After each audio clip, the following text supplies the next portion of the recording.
China is pushing some of its most ambitious reforms in decades.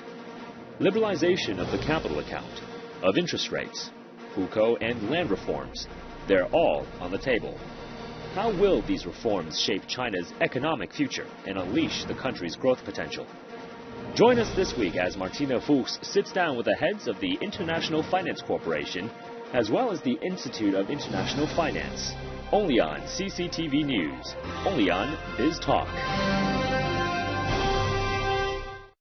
Welcome to Biz Talk. We're here in Beijing's Financial Street area where many of China's capital market reforms have been drafted and are now being implemented. Over the last couple of months, the Chinese government has pledged to push ahead with a broad range of reforms which may be the most sweeping since China's liberalization in the 1970s.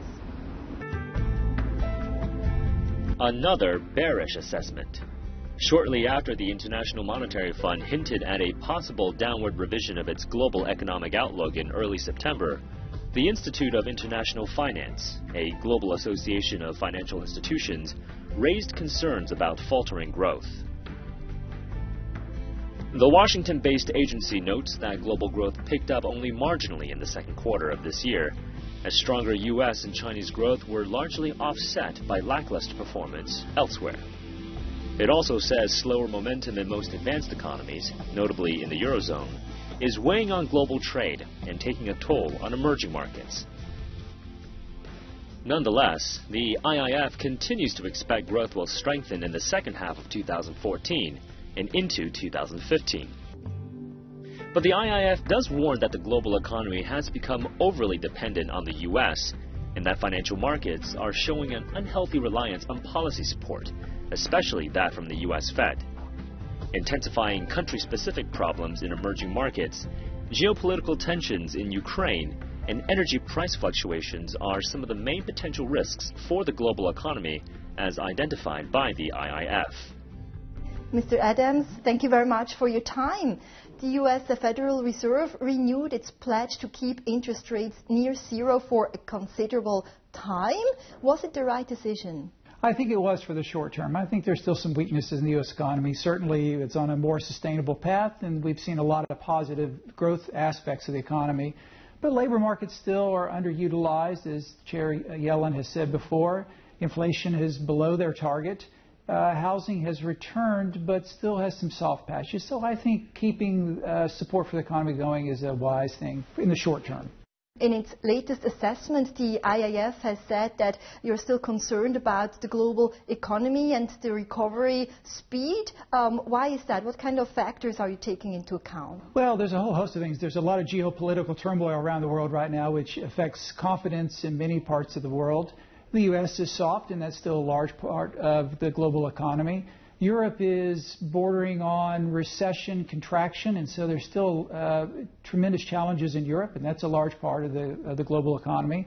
So there's still places that are facing great challenges, and we need to be sensitive to those challenges. Now, on emerging markets, you are more bullish, and you say that there might be a pickup in growth in the third quarter of the year. Will this growth be sustainable? That's a great question. Well, I think of the emerging markets not as a homogeneous group, but there are good news stories. I was just in Mexico last week, Mexico City, and that's an oasis of optimism. The new President Peña has put in place a whole host of new reforms in energy and telecommunications. Great optimism. Prime Minister Modi in India obviously is ushering in a new set of reforms. So there are markets that look very, very positive right now.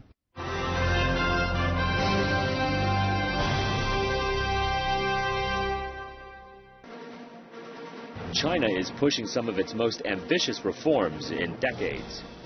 Liberalization of the capital account, of interest rates, hukou and land reforms, they're all on the table. How will these reforms shape China's economic future and unleash the country's growth potential? Join us this week as Martina Fuchs sits down with the heads of the International Finance Corporation as well as the Institute of International Finance. Only on CCTV News. Only on Biz Talk. China's economy will likely grow faster than expected for 2015. That's according to the International Monetary Fund. The global lender says the country's growth will likely be well above 7% next year. The comments suggest a possible upgrading of the IMF's upcoming forecast for the country for 2015 from its 7.1% estimate made in July. The IMF has a 7.4% growth forecast for China for this year. That's slightly below the government's official target of 7.5%. Despite growing concerns for China's cooling property market, the IMF says it does not expect China's property market to become a serious problem and sees a gradual adjustment rather than a hard landing. If we look at China's long-term growth prospects, what is your view on, the economic outlook in the long run, like in the next 2 or 3 years? I think we are optimistic. The Chinese government is undertaking a very fundamental structural reform, and to let the market play a decisive role in resource allocation, in driving the economy forward, in moving the growth model from investment-led to consumption-led. These are all very much, really in the right direction. We believe when those reform measures are implemented, I think the Chinese economy will continue to grow in a very robust fashion. The IFC has also recognized China's push for creating a more business-friendly environment, and you've also released quite a couple of reports on that. Now, how do you see the country's efforts in this field to, ease, to promote the ease of doing business here? I think China is making progress, and particularly over last year under the new leadership. If you read the media and also in our discussion with a lot of companies, both domestic and international, we have seen a real progress in deregulation, in reducing the government approval requirements, and in really help the companies to really do business in a much easier fashion. And yesterday, the government decided to give exemption to small and medium enterprises. These are all very positive in terms of creating a better business environment. Li Keqiang, the premier, has mentioned in September that the government is keeping its official growth target at around 7.5% for this year, despite a cooling of the property sector, right? Yes. Which was pretty hot. What is your view in terms of growth outlook for China? Well, you're right. The property sector has cooled, and we've seen it softening growth a bit. Maybe they hit 7.5% this year. We'll see. I think there'll be a readjustment in 2015, maybe a downward adjustment. But the kind of mini stimulus that we've seen out of the PBOC in the last 48 hours, I suspect we'll see more of that in the future to help underpin growth and ensure that growth doesn't slow too significantly. Do you think these mini stimulus measures are enough, or do you think that a major interest rate cut needs to happen anytime soon? I think the mini stimulus is the right approach. I think the Big Bang approach is probably not the way to go. There's a lot of inefficiencies, and I think just continuing minor adjustments. You've got great leadership here, especially at the PBOC. I think letting them do what they do best, which is micromanage the economy, I think they'll do a very good job.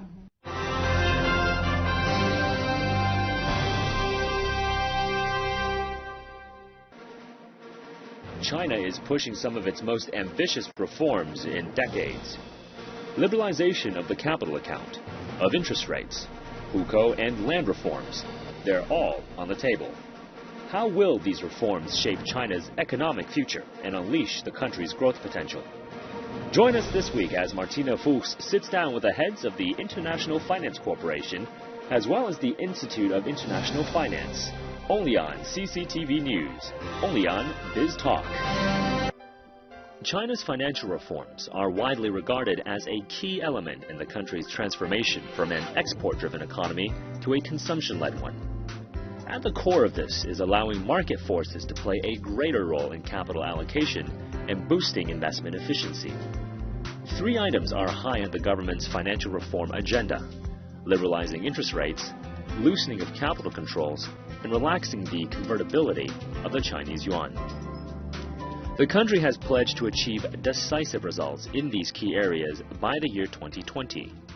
Other efforts include reforms on state ownership of the banking system, as well as expanding capital markets. Analysts say that successful implementation of these reforms will further open up China's financial markets to the business community and create more opportunities for both domestic as well as international investors. Now you have come to Beijing, to your home city, in order to attend an event about capital market reforms here in China. Which are, the most pressing reforms for China at this point in time, in your opinion? I think the key focus of the capital market reform is to create an efficient capital allocation system. And China has a lot of capital. And over the years has been able to finance the rapid development. But to make the Chinese economy more efficient, capital allocation has to be more efficient. And there's a lot of work to do in that sector. So we are very happy to be here with ICBC and IIF to organize this conference to really explore different ideas and options with some of the leading thinkers in China as well as from the international markets. Now, interestingly, a fact that I have just learned this morning actually is that the IFC has become the largest issuer of renminbi-denominated bonds on the London Stock Exchange outside of China, totaling around 1 billion yuan. What is the significance of this? Well,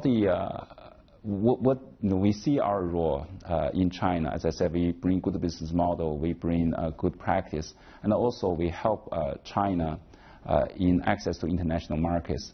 The RMB is already a very important currency, and clearly, internationalization is very much on the agenda of the government, and we are playing our role in facilitating RMB internationalization, and so we're very happy to have been leading the way in issuing securities in RMB, both in international markets such as London, Hong Kong, and also we have a plan to do that domestically as well. The topic of the event is sustained growth, financial reform in China, and the role of capital markets. In your own nutshell view, what are the most important capital reforms in China at this point in time? Well, it's a great question, and we're proud to be here with ICBC and IFC on this very important topic, a topic the government has made a priority. Developing capital markets is important for China to develop in their next stage of economic growth. It creates new channels of capital for those who want to borrow. It creates new diversified options for those who save. It provides greater market discipline and greater transparency. So it really is a complementary avenue to the banking sector, which has performed magnificently over the past 30 years. The Institute of International Finance is an association of the financial industry and counts around 500 financial institutions from around 70 countries. That's correct. In China, where are your priorities at the moment? Well, in China, we have about 25 members that include everything from ICBC to China Life. So it's a broad diversity of financial institutions. It's continuing the issues we just discussed, capital market development, and then also helping the institutions think through managing risk. The country's going through enormous change. There's opening up, going global. So how do you assess risk here, and how do you assess risk going global? As capital markets develop and open, as the capital account opens up, interest rate liberalization, which will change business models. So there's a pretty robust agenda here. The IIF has also recently released a report catching up with the renminbi. This comes at a crucial time when the dim sum bond markets are expanding. There are more yuan trade settlements, more RMB centers in the world, let's say Luxembourg, London, and more cities as well. What kind of RMB reforms do you still hope to see on the currency front? Well, you're right. The internationalization of the RMB is really growing rapidly. We had a conference in London in June that was one of the big topics. We'll do it in Washington, another one of the topics there. It is just getting the infrastructure right. Again, it's getting interest rate liberalization, capital market liberalization, getting the infrastructure of markets right, and sequencing those liberalizations and reforms in the right way. Cautious, but continuing to move forward. What are some of the reforms that we have not mentioned or that the government has not really kicked off that you're still hoping to see? Well, I think the government is focused on the right set of issues, actually. Some of it is pretty straightforward. You've got to develop a more robust credit analysis, a greater transparency. The accounting systems have to be more robust. Innovation and technology will allow further development of capital markets, but you need the whole infrastructure that underpins the development of those markets. For example, the domestic bond market, right, which is not fully developed yet. What needs to be done in order to, open it up a little bit more and maybe include foreign investment as well? Well, that's great. First, you need benchmark rates. You need a yield curve, and the government can do that. And from that, then the private sector can go out and borrow. And it's important for the private sector to have access to capital beyond just the banks. It's a better matching of maturities, for example. Sub-sovereign cities or provinces that want to borrow for infrastructure projects, which is so important here, can go to the capital markets rather than going to the banks. It's a better match of their needs with those who want to save long term. The Basel III Accord is an international voluntary regulatory framework on bank stress testing, market liquidity risk, and capital adequacy. It was developed as a response to the 2008 global financial crisis. Basel III will be implemented before March 31st, 2019. It's aimed at strengthening bank capital requirements by increasing bank liquidity and decreasing leverage. China joined the Basel Committee in 2009. A year later, a package of reforms known as Basel III was announced. Many countries, including China, started to implement the revised capital standards and the new requirements for measuring and disclosing the regulatory leverage ratio. We used to lag behind the world's top 100 banks in bad loans ratio and capital adequacy ratio. Now it gives us great confidence that things have improved and we have international recognition.